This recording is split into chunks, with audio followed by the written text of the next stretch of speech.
مرحبا بكم من جديد. معنا الآن عبر الهاتف الأستاذ عبد الرزاق الدالي وهو ناشط حقوقي، لننظر في القرارات الرئاسية الجديدة التي اتخذها الرئيس زين العابدين بن علي، وهي تعيين السيد أحمد فريعة وزيرا للداخلية والتنمية المحلية، إطلاق سراح كل الأشخاص الذين تم إيقافهم خلال الأحداث التي شهدتها بعض مناطق البلاد، باستثناء من أثبتت التحقيقات العدلية تورطهم في أعمال عنف شديد وتخريب مقصود وحرق للممتلكات، تكوين لجنة تحقيق في التجاوزات التي يمكن أن تكون قد حصلت خلال هذه الأحداث، تكوين لجنة تحقيق ثانية تنظر في موضوع الرشوة والفساد وأخطاء بعض المسؤولين، دعوة مجلسي النواب والمستشارين إلى عقد جلسة استثنائية لكل منهما يوم غد الخميس في حوار مفتوح حول هذه القرارات والإجراءات والخطط العملية المعلن عنها للشروع فورا في تطبيق المبادرات الرئاسية الاستثنائية التي أذن بها رئيس الدولة يوم الاثنين العاشر من جانفي الجاري للتشغيل وخلق موارد الرزق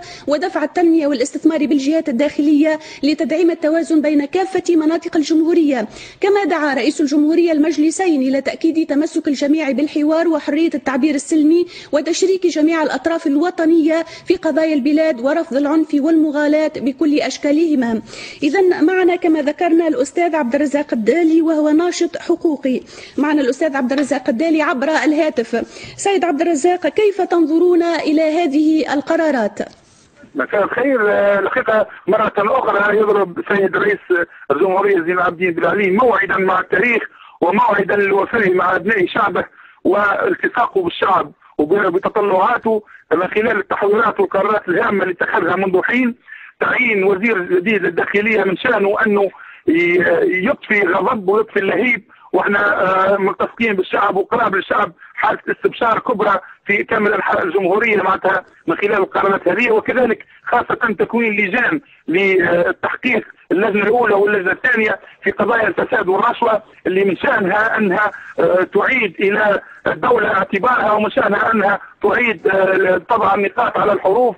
القرارات هذه جاءت مرة أخرى لتعبر أن التصاق سيد الرئيس بواقع البلاد وقربه من طلبات ومن رغبات الشعب التونسي، ومرة أخرى نتأكد أن سيد الرئيس لا يتوانى في أخذ القرارات الحازمة والجدية كلما كان الأمر يتطلب ذلك. نحن ما من شأننا أن نقبل هذه القرارات، ونحن مع القرارات الجريئة اللي اتخذها السيد الرئيس، وإن شاء الله سوف تتلوها قرارات أخرى من شأن إصلاح الوضع السياسي والوضع الاجتماعي والاقتصادي في البلاد. والقرارات هذه عندها بعد سياسي كبير وعندها مغزى كبير من شأنه أنه يقدم بنا للأمام، ومن شأنه أنه يطفئ اللهيب اللي حاول بعض الناس الركوب عليه. أستاذ عبد الرزاق، رئيس الدولة قرر إطلاق سراح كل الأشخاص الذين تم إيقافهم خلال الأحداث التي شهدتها بعض مناطق البلاد، ما هي أبعاد هذا الإفراج عن هؤلاء الأشخاص؟ الأب الحنون ما يفرقش بين أبنائه، الأب الحنون ديما يكون حنين على أبنائه. سيد الرئيس كان ديما في الموعد هذوما أبناء سيد الرئيس وأبناء الشعب التونسي، وسيد الرئيس ما يفرقش ما بين أبناء تونس كلها. وفرصة أخرى يتأكد أنه سيد رئيس الجمهورية لا يفرق بين أبنائه، والحمد لله أنه قاعد إطلاق سراح المساجين، بس اللي عنده حذرة يرميها وما تمش حتى تهلا